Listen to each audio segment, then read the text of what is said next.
Good morning, wrestling fans.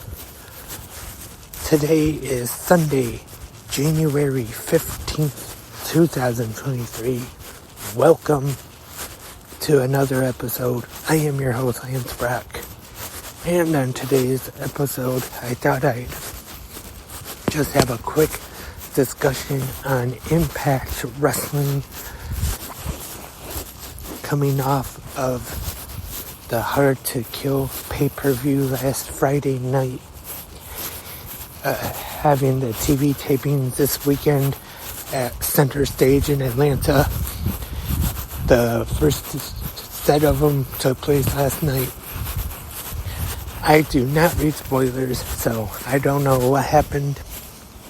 Yeah, I know I have seen where the spoilers are online, but if you want to read the spoilers, go ahead. But for me, that just kind of takes some of the fun out of watching wrestling when you know what's going to happen. But I didn't mean to get carried away on spoiler talk. And the reason I'm having this quick discussion about Impact Wrestling is because there is probably the least amount of attention on Impact Wrestling since the early days of the Wednesday night pay-per-views when they first started. And even back then there might have even been a little more. And what I mean is, even during the tough times of TNA, when people criticized it the most, more people knew about it. It was on, I don't know if I would say mainstream, but more people knew about it. And today, if you just ask casual wrestling fans, people who are not the diehard hardcore fans, who don't follow the news sites, don't listen to all the podcasts, they might not even know that TNA, they knew it when it was TNA, but they might not even know it was around anymore. And that is just a shame, because I feel the product for about the last year or two or so has been great. And Impact Wrestling is on Access TV, one of the shows I enjoy the most every week, that I look forward to watching. And right after, on Access TV, you have New Japan with their show. Great night of wrestling on Thursdays, but unfortunately, and part of it is because Access TV, I wouldn't say they're really in a lot of homes, or if the cable companies or the satellite companies that have Access TV usually have to get one of the premium packages to even get it. One of the most expensive packages. But the one good thing though is with the streaming services, I know Sling, which I have, does offer Access TV. That is how I watch Impact Wrestling and the New Japan show after. And some other ones, like I think it's Philo and maybe others, might have Access TV as part of their package. But what I was saying though, I think the weekly show has been very good, and the pay-per-views, the few they do have every year, are great, especially Hard to Kill. Now there's a couple different dogs joining the show today. And since I like that idea though, just like AEW, they only have maybe now 5 pay-per-views with the edition of Forbidden Door last year. It gives them more time to build, makes the pay-per-view seem bigger when you don't have one every month, or in WWE's case now, premium live event. But Impact does offer usually about once a month, or if not every other month, the specials that are on Impact Plus, which are also very good. Wouldn't really consider them a pay-per-view though, but they are very good shows. And as a part of Impact Plus, where not only do you get those specials once a month or every other month, you also get to go back, watch the past Impact Wrestling and the TNA pay-per-views, the episodes of Impact from up till like 2010 or so. I think they're on to now. And also you get to go back and watch the Wednesday night pay-per-views as well. And it's a very good deal for Impact Plus. And I just wish what I was going to mainly talk about, I do get carried away on some things and drift off, but I was going to say, I think everybody should try to watch Impact Wrestling if they can, the weekly show anyway, and start watching those, and then maybe you might want to order the pay-per-views.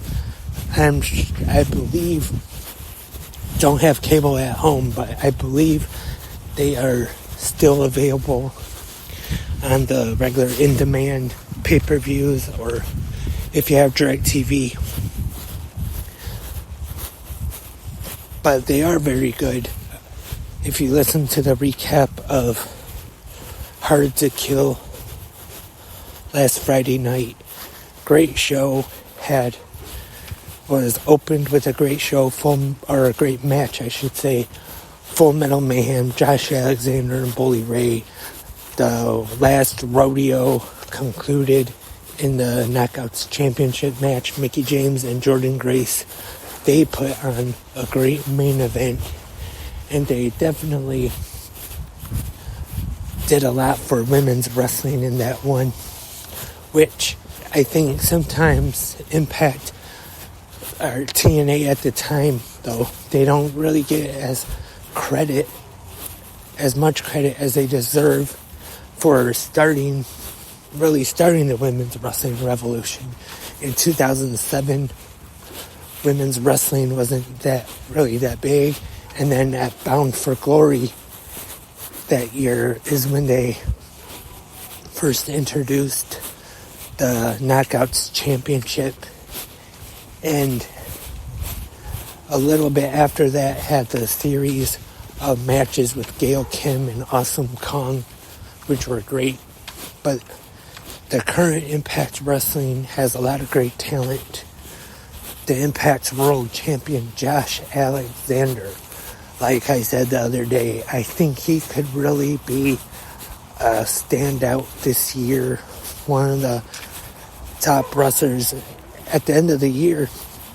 When I talk about the best of 2023, I definitely wouldn't be surprised if talking about Wrestler of the Year, not just Impact, but all the pro wrestling, that Josh Alexander is definitely a contender for that award. Also got Mickie James, after the last rodeo, winning the match against Jordynne Grace, her career continuing. And the tag team division, the Motor City Machine Guns, one of my favorite tag teams, going strong. And also the X division, the champion Speedball Mike Bailey, who, yes, he's the X division champion. Or no, he's not actually. Trey Miguel is. Sorry about that, but my mistake. Duh. And he was a former X Division champion, I should say.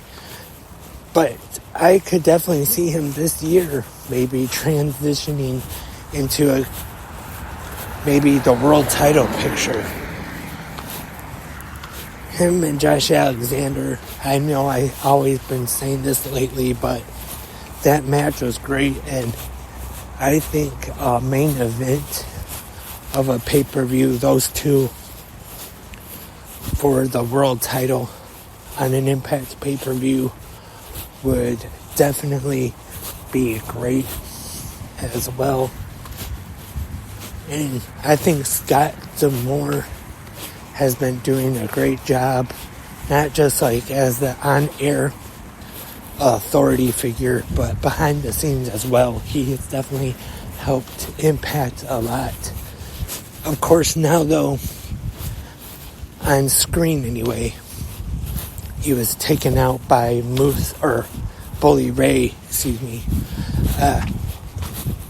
he was taken out by Bully Ray, put through a table, and now at Hard to Kill, it was revealed the new director of authority, Santino Marella.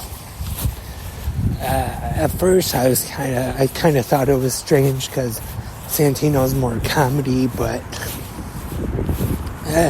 I'll just have to see how that plays out.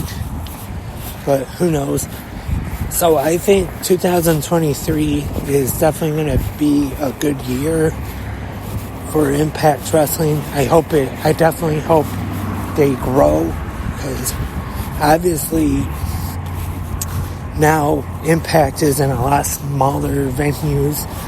And not that there's anything wrong with the venues, but at one time they were in actual basketball, hockey arenas.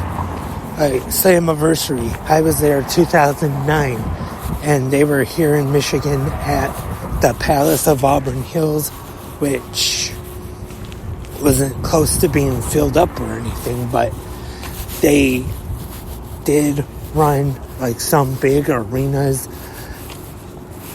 at one time, and now they are to a lot smaller venues, which at most I would say maybe hold 1,000 or 2 at the most, if that. But still, Impact, just as far as an in-ring wrestling product, has been great lately. And I have now arrived here for work, so gonna wrap up today's episode. Thank you everyone for tuning in right here at Spreaker or wherever you listen to the podcast. I appreciate you tuning in. Hope everyone has a great Sunday and keep watching pro wrestling.